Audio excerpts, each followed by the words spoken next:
Patrol. Uy, ganda ng patrol na to. Ganda ng patrol.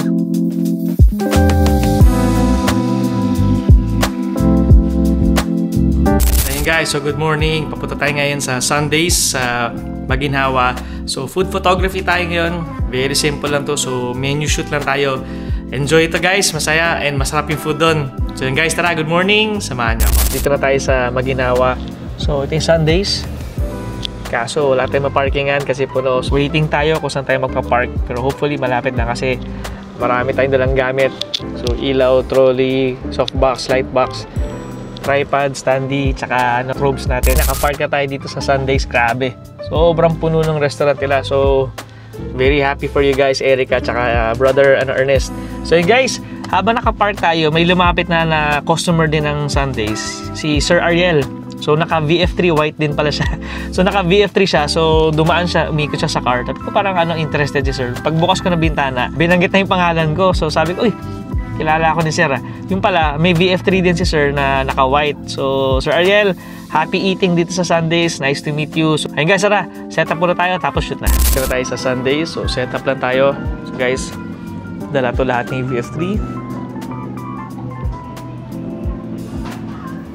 So guys, puro Godox ang dala natin gamit. So ever since naman Godox ang dala natin. Kaya nakakatuwa. Na-cover natin finally yung Godox. One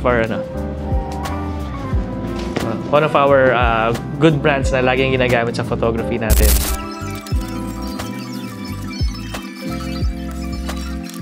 Guys, dito tayo sa Sundays. Start na shoot natin. Grabe guys. Sobrang sarap nito. Sobrang sarap.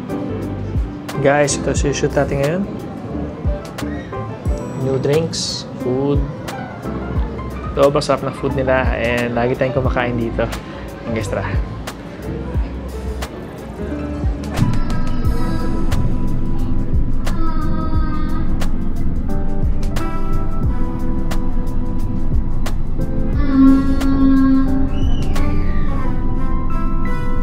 Tapos ay shoot natin dito sa Sundays. Sobrang tuwa talaga ako pag dito nag-shoot sa Sundays kasi excited tayo dun sa shoot natin, pati sa food na shoot natin. Sobrang sarap. Ayun guys, so tapos na tayo sa shoot natin sa Sundays and sobrang happy, sobrang tuwa tayo kasi sobrang sarap talaga ng pagkain nila and lagi tayo nag-i-enjoy pag dito tayo nag-shoot sa Sundays. Ayun guys, uwi muna natin yung gamit sa bahay. Itong light stands, tripod, soft boxes kasi susunduin natin yung family naman natin sa Marikina. Ayun guys, tara, samahan niyo ako.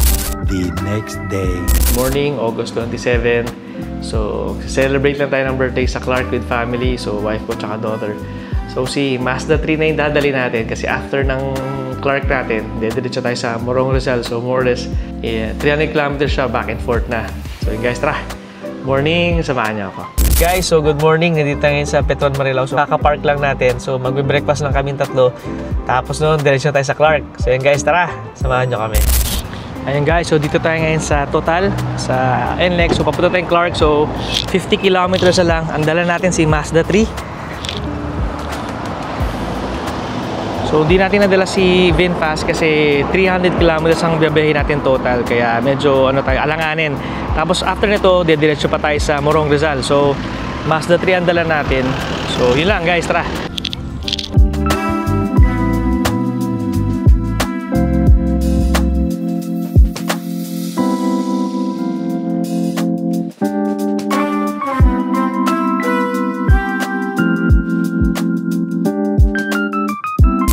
And guys, so touchdown, dito na tayo sa Clark Safari.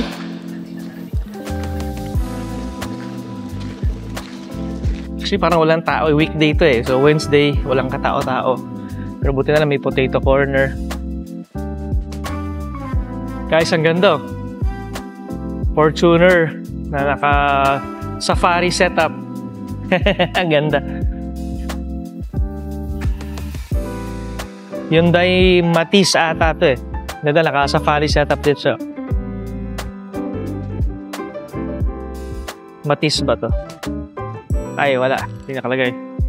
So guys, walang katao-tao. Guys, so nakuha na natin yung ticket dun sa ticketing booth. So ikot ko lang kayo dito kasi may mga safari na auto dito para makita nyo guys. So Toyota Light Ace na naka-safari setup. Ganda. Solid.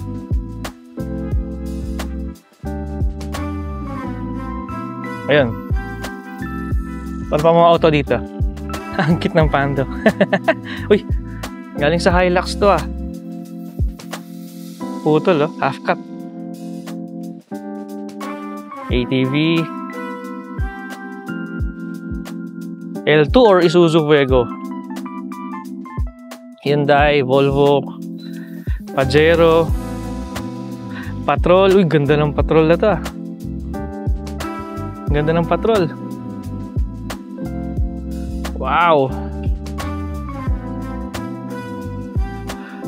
Patrol again. Solid. Or Patrol. Uy, Patrol.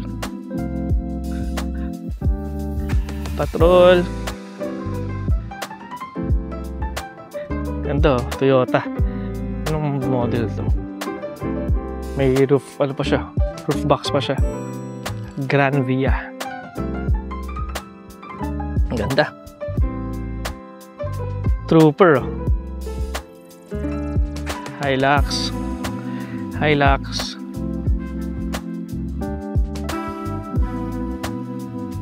Hilux na may ano, people carrier. Ganda. So yun guys, so sa nakikita ko dito, so dalawang family pa lang kami. Siguro maaga pa, 9:30 pa lang naman.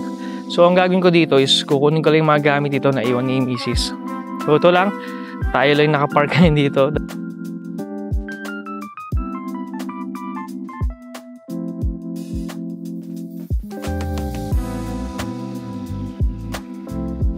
Ito yung request ni baby. Sa birthday ko, gusto rin niyang pumuntang zoo. Eh kaso original plan natin was sa Clark lang talaga. Kaya sabi ko, hanap tayo ng zoo na malapit sa Clark. So buti na lang, meron dito sa Clark Safari. So hindi ko lang sure kung dahil maaga tayo, eh wala pa masyadong tao. Guys, so dito na tayo. Dito na tayo guys, tara. Hi bossing. Yun po. Thank you. Guys, so ito yung start. So yung lagoon.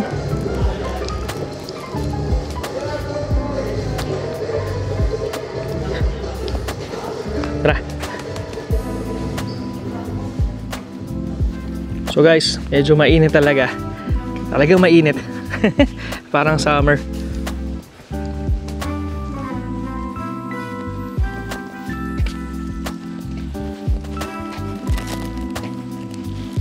Wow! Daming turtles oh. Next slide siya.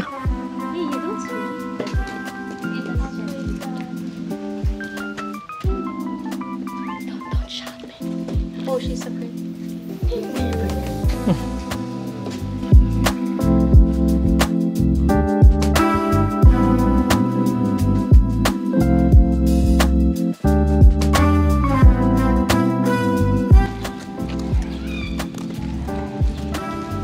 Look, Penny. Look, she's sad.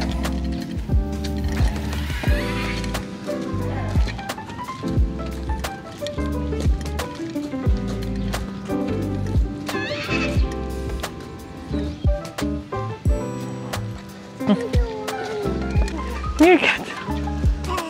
Mahirap yan.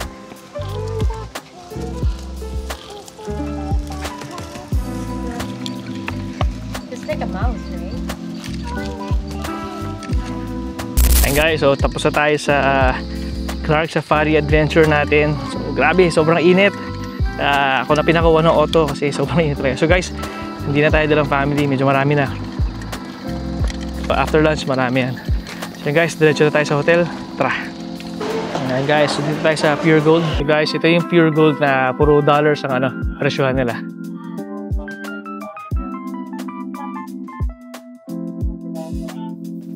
So may dollars tapos may peso rin. So pag pumunta kami Clark, dito kami laging pumupunta.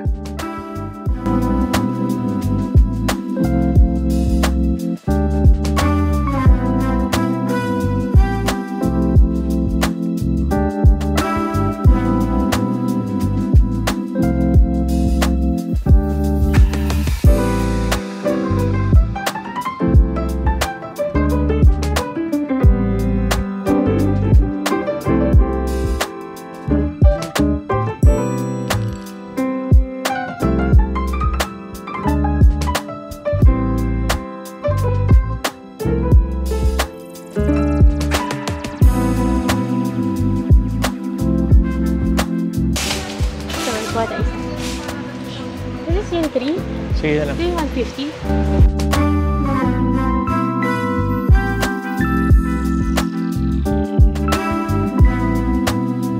Guys, so nakakatawang mamili dito sa Pure Gold sa may car kasi karamihan na items dito galing abroad. So marami ring local. Kumbaga imagine niyo yung Pure Gold na local. So nandun yung mga items na yun. Tapos yung mga foreign goods pa na galing abroad. Sobrang dami mong choices dito. Mga brands na never mong naririnig. Tulad ito, V-Phone. Mukhang galing Vietnam. Korea. Ito guys, oh, sweets lang oh. For chocolate. Okay. Paano ko rin sa pagkakas sila?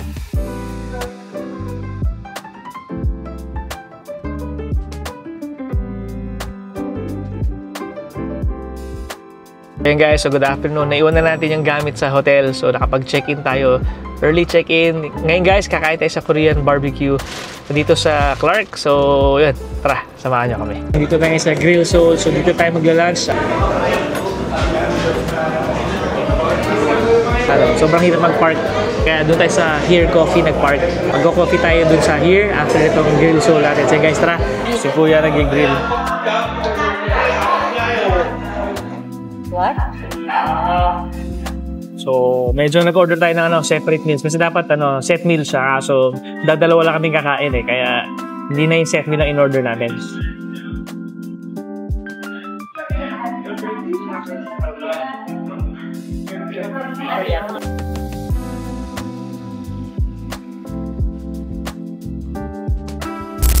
Ayun guys, so papunta tayo ngayon sa Robinsons Antipolo galing sa Clark. So guys, 120 kilometers ang biyahe natin. 116. So, almost 120. So, nag-full tank tayo ngayon dito sa Total. So, mag-check natin yung consumption ni Mazda 3. Kasi pagdating sa Antipolo, uwi pa tayo sa bahay sa Quezon City. So, more or less 170 or 165 to 170 kilometers all in all. So, yun guys, tara. Samahan nyo ako. Sana walang traffic. So, full tank tayo. Tapos, full tank tayo ulit mamaya pag-uwi. So, para malaman natin kung anong consumption ni Mazda 3. So, highway tayo. Tapos pagdating sa Manila, hindi ko lang alam kung ma-traffic or maluwag, pero yun guys, tara. Yun guys, so para malaman mo yung consumption. So re-reset natin yung natin, trip A natin. Ayan, so 0. So check natin yung magiging total mileage natin or total distance covered. Guys, so mamaya pag na full tank, pag uwi natin, i-full tank natin ulit. Check natin kung ilang liters yung makakarga. Malalaman natin yung consumption natin. Tayo sa Morong Rizal, total distance travel natin today is 131 kilometers. So galing tong Clark hanggang sa Morong Rizal. So ngayon guys, pauwi na tayo ngayon. So hindi nasunod yung Waze natin na kasi 116 kilometers na yung nakalagay kanina. So umabot ng 131. So ngayon pag uwi natin sa Manila, i-check natin yung magiging natin, consumption test natin kasi full tank tayo nung umalis sa Clark. So ngayon uuwi tayo. So hindi ko lang kung ilang kilometers, so abutin to ng 170 to 180 siguro. Check natin kung ilan na magiging consumption test natin. So guys, tara! Good evening! Samahan niyo ako.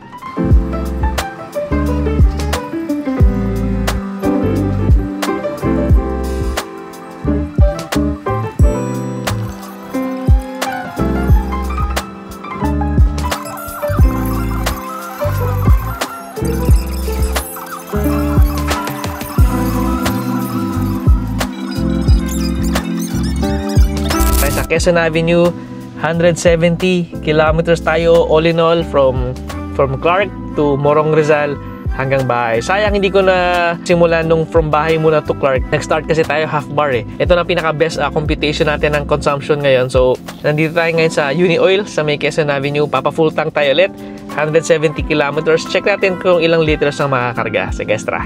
So, yun guys. So, papa-full tank tayo ngayon. So, from 170 kilometers. Check natin kung ilang liters ang makakarga natin.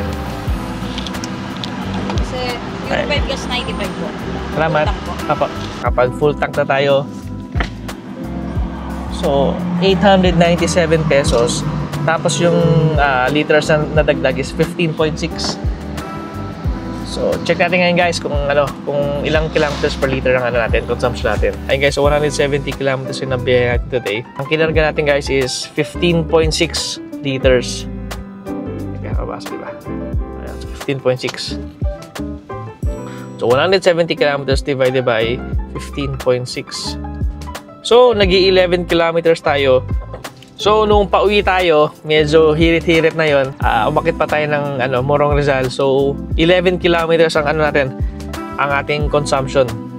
So 11 kilometers per liter. Medyo na traffic tayo sa Antipolo papunta. Then pauwi, gapang din. So 2 hours ang biyahe natin pauwi. So okay na rin. Siguro mas matipid siya nung bahay to Clark kasi wala talagang traffic. Puro highway lang. So umalis tayo ng 6:30 ng umaga, dumating tayo sa Clark around mga 7:45 lang. So mabilis lang. So sana kung nasama yon siguro na nag 13 kilometers to 14 kilometers siya. Pero nahaluan tayo ng nahalo yung biyahe natin to Morong Rizal. Kaya naging 11 kilometers per liter. So not bad. Matipid pa din. Medyo nakahirit pa ng konti. Bukas nga pala, first time matetest natin yung consumption ni VF3 sa Morong Rizal. So kung naalala nyo, naka more than 20 times na tayong umuwi sa Morong Rizal gamit yung VF3. Ang ating consumption palagi is 18%. So bukas, malalaman natin yan kung same pa din with the new all-terrain tires. Ayun guys, good evening. Maraming salamat. Thank you guys. Sa susunod na video ulit. Thank you.